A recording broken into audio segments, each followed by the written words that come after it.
This is the last section in the chapter, and it is called limiting reactants. A limiting reactant is completely consumed when the reaction goes to completion. What does go to completion actually mean? Don't all reactions occur to use up all the reactants? Absolutely no, absolutely not. To ensure maximum product formation, we often use an excess of other reactants. And at the end of the reaction, those reactants that are present in excess, they're going to be called the excess reactants. So before you kind of turn off, let's make it real simple.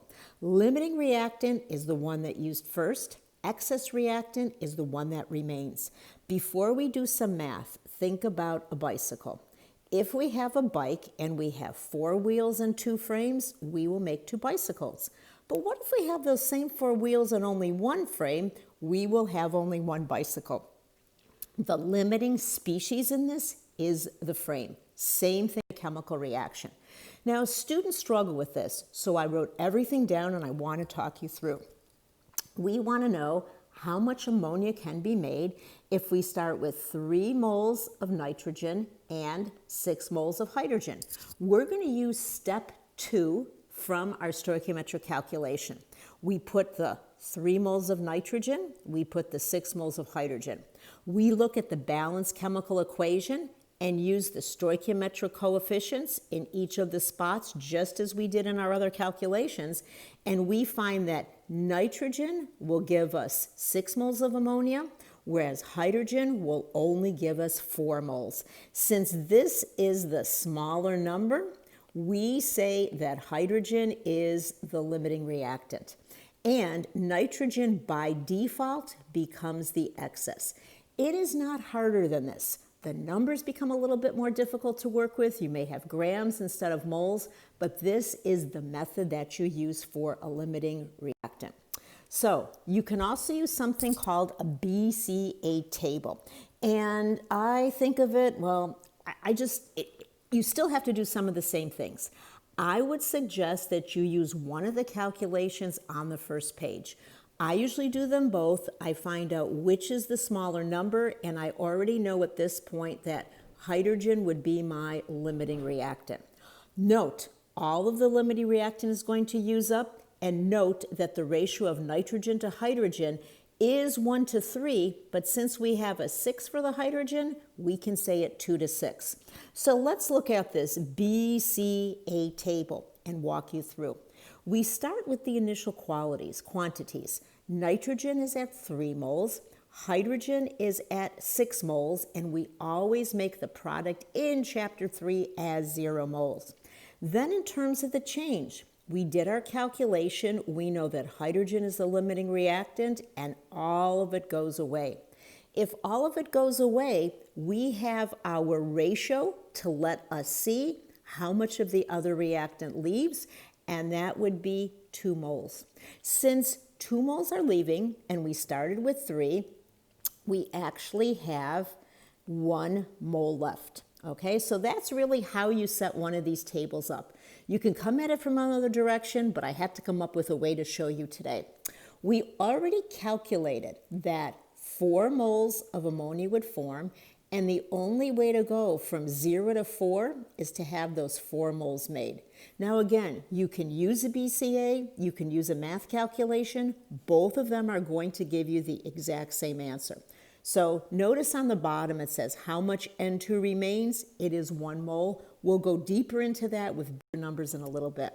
So what I want you to do is give it a try. If we were in class, we'd take a break, you'd have some time, you'd figure it out.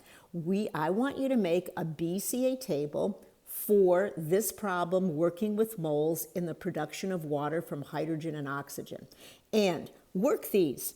What if I have 10 moles of hydrogen? What if I have 20 moles of hydrogen? Does the limiting reactant stay the same afterwards? How many moles of gas are present after the reaction? It's identical to the problem we just did. Since I know students are going to struggle, I worked the problems myself. Okay, I said, might as well lay it all out for them. I've got my 10 moles of hydrogen. I've got my 7 moles of oxygen. I look at my equation, 2 moles of water for every 2 moles of hydrogen. That says I would make 10 moles of water in this first case. In my second, for having the oxygen, I know there's 2 moles of water. For every 1 mole, I would have 14 moles of water. 10 is the smaller number, and if that's the smaller number, hydrogen is the limiting reactant. Now let's do it again, but this time let's use the 20 moles of hydrogen with that same 7 moles. I still have 2 moles of water. For every 2 moles of hydrogen, I'm coming up with 20 moles of water. 7 moles of oxygen, 2 moles of hydrogen of water. For every 1 mole of oxygen, 14 moles. Here is the smaller number. And that says to us, in this case, oxygen is the limiting reactant. The problems are this simple. If you take the time to think about this, walk away, come back in a day, see if you can work your way through it, you're going to ace this section, all right? So that's hydrogen, oxygen, and water. I want to mention, remember I said I don't want to do things that have no meaning. Well, ammonia is a $6 billion market, that little reaction we've been talking about. In industry, we use experimental design to try to find the best place to produce the thing most economically. And sometimes you'll think that more is better. But while it is at a high pressure, it is also at a lower temperature where we get our best amount of product. And if you're a chemical engineer, you're going to be working on plant processes. And again, it is this main equation, but there's a lot more involved that we can ever do today. Okay? So we've done a really easy problem. Now what I want to do is do one where the numbers are more reasonable, the kind of thing that you would see on an exam. So it's the same equation. We have nitrogen plus hydrogen going to form ammonia. You already know how the stoichiometric coefficients work. I've laid everything out in terms of dimension analysis. Please pause, check through, see that you can follow it. Well, I have 100 grams of nitrogen, and I know a mole of nitrogen molecules weighs 28.02 grams. From the balanced equation, 2 moles of ammonia for every 1 mole of nitrogen, and nitrogen weighs 17 grams for every mole.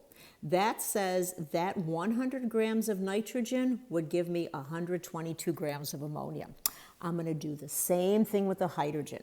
I have 500 grams of hydrogen. 1 mole of hydrogen molecules is 2.016 grams. We have 2 moles of ammonia for every 3 moles of hydrogen, and ammonia weighs 17 grams for every mole. Notice this last one is the same because we're looking to form the product. Here we make 2820 grams of ammonia. So which is going to be our limiting reactant? This is our smaller number, and it says that nitrogen will be the limiting reactant. So I made 3 questions. The first one says, what mass of ammonia is produced? 122 grams, the smaller amount. What is the limiting reactant? It is nitrogen. It limits the amount of ammonia that can be produced. And what is the excess reactant? Well, that is hydrogen. So we've just repeated what we did in our earlier example, but we have to go a little bit farther, okay? So if you're working through your textbook problems, go figure 317. Believe it or not, it's identical to what we had just done, because it says if hydrogen is doubled, how many moles of water would have formed? So you have to be able to do a word problem, but you also have to be able to do one that is a particle diagram. I'll work through more in the lecture Zoom because there's a little more time. So we said that hydrogen is the excess reactant. How would you determine how much remains? Well, you would begin with the grams of nitrogen to figure out how many grams of hydrogen reacted. So I'm just going to pop in my number. I know there are 100 grams of nitrogen. I know that 1 mole of nitrogen, the molecule, is 28 grams. And the stoichiometric coefficients say 3 moles of hydrogen for every 1 mole of nitrogen. And a molecule of nitrogen weighs 2.016 grams.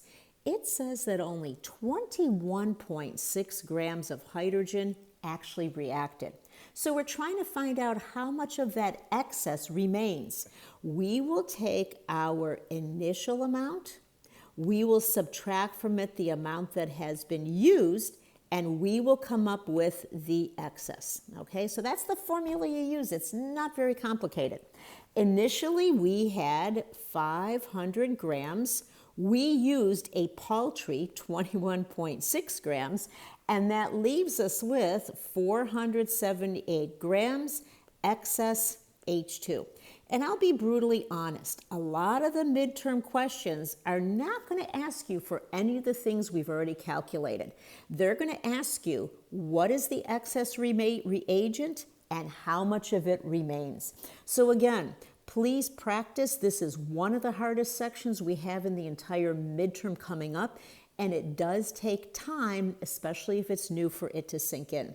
So this is excess reactant, but we also have one more piece here. So backing up, we had stoichiometry calculations, we moved into limiting reagents or reactants, and now we have our what is the limiting reactant, what is the excess reactant, and now our last piece here is percent yield. And again, often the topic of midterm questions. So remember we said the reaction goes to completion, but not all the reactants have been used up. Let's say the yield is 105 grams of ammonia. It's not the 122 grams that we calculated. So the actual yield is what you recover in the lab. I know labs have changed this semester, but often students don't get the theoretical yield. When you take organic, they have you report your percent yield, and that's what you recover. Again, the theoretical yield is 122. The calculation is very, very simple. You take your actual yield, which is 105 grams.